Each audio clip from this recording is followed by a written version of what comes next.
Hi guys, Omar here with another video, and the theme of this video is how to save battery. So this is a very important theme that I consider because the battery is one of the most important things of the smartphone, and essentially the weaker the battery, the less of a phone you're going to have. The amount of battery that you save will differ from phone to phone depending on how big the battery is. Some phones have bigger batteries like the 3200 milliamps, some have smaller ones.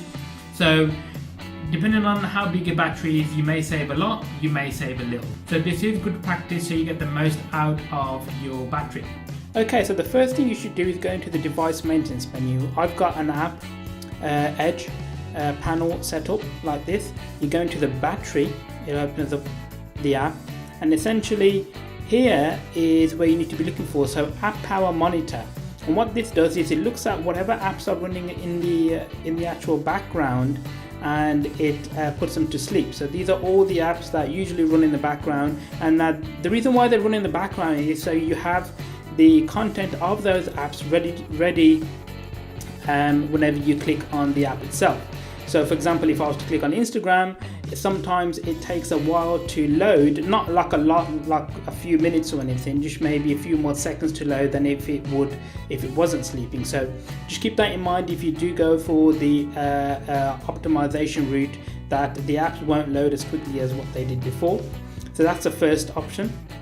The next one is turning down your screen brightness. So you don't really need a really bright screen unless you're outside. So it's always a good idea to maybe go halfway, or just less than half is my sweet spot. It does help with saving your eyes as well, so your eyes won't strain as much with the bright light from the screen. So screen timeout is also a thing as well. So if you go into the settings menu and then you type in timeout, screen timeout is where you need to be. So this will basically turn off the screen after 1 minute's worth of inactivity. Obviously if you've got it down to up to 10 or 5 minutes, it can make a difference to how much battery is wasted on illuminating the screen.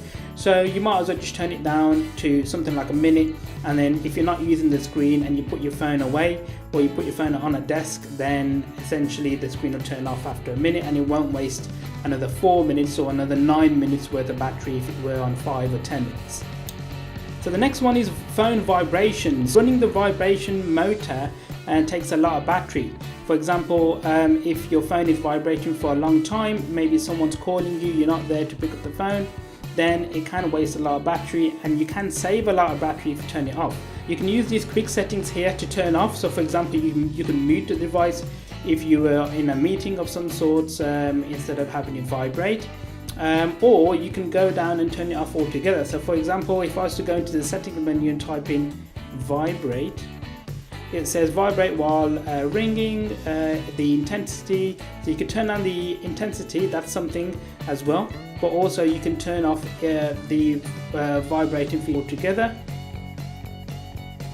So vibrating while ringing, you can turn that off there, and essentially it won't vibrate when it rings. For example, if you just have a ringtone, it will just won't vibrate and then it will sound the ringtone. So coming off the vibrating, haptic feedback is also a thing where it uses a lot of battery. Haptic feedback, for those of you who don't know, is when, for example, you're pressing on the keyboard. For example, here when I'm typing, it does vibrate a little bit just to show me that I've pressed a certain key. So you can turn this off. It's not called haptic feedback on the S9, it's just called keyboard vibrations, I think. Keyboard vibrations here. So you can come here and you can turn that off, and then whenever you type something in now, it won't vibrate the keyboard. On some other phones it's called haptic feedback. If you turn that off, then obviously that won't happen. So it's always a good idea to turn that off if you don't really need it. So another thing is to turn some of these quick settings off. So if you don't need any of these, like NFC, if you don't need that, locations, edge lighting, if you don't need that, then don't have it on. Otherwise it does use a bit of battery to always be checking for that particular state. For example, NFC will always be checking if you've got an NFC chip nearby and it needs to invoke the NFC function.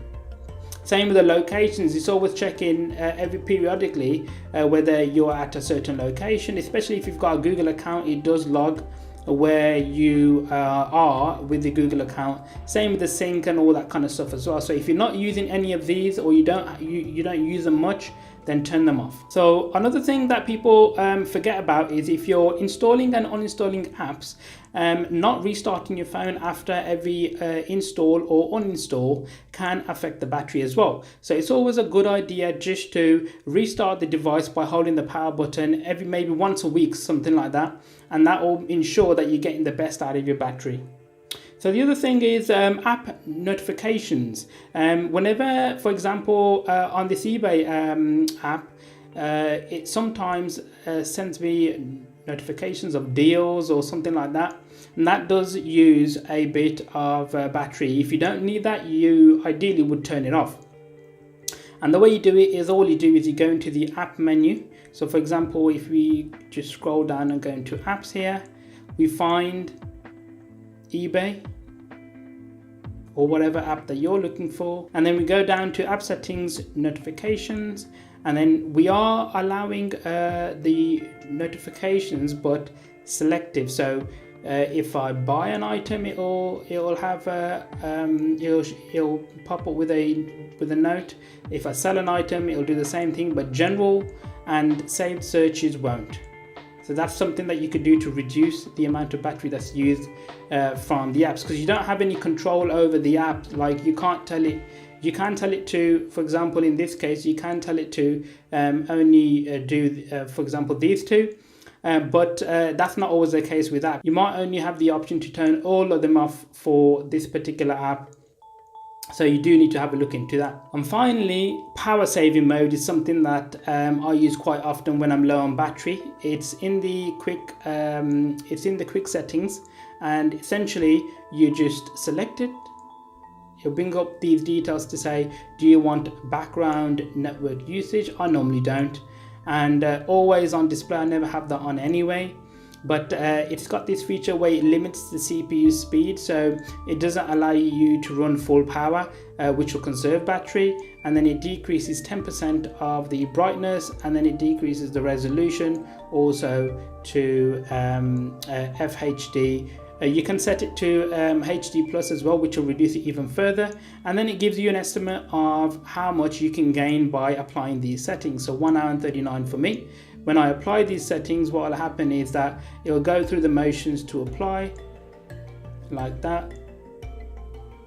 And then it'll say, you know, I've got 10 hours or whatever battery as an estimate.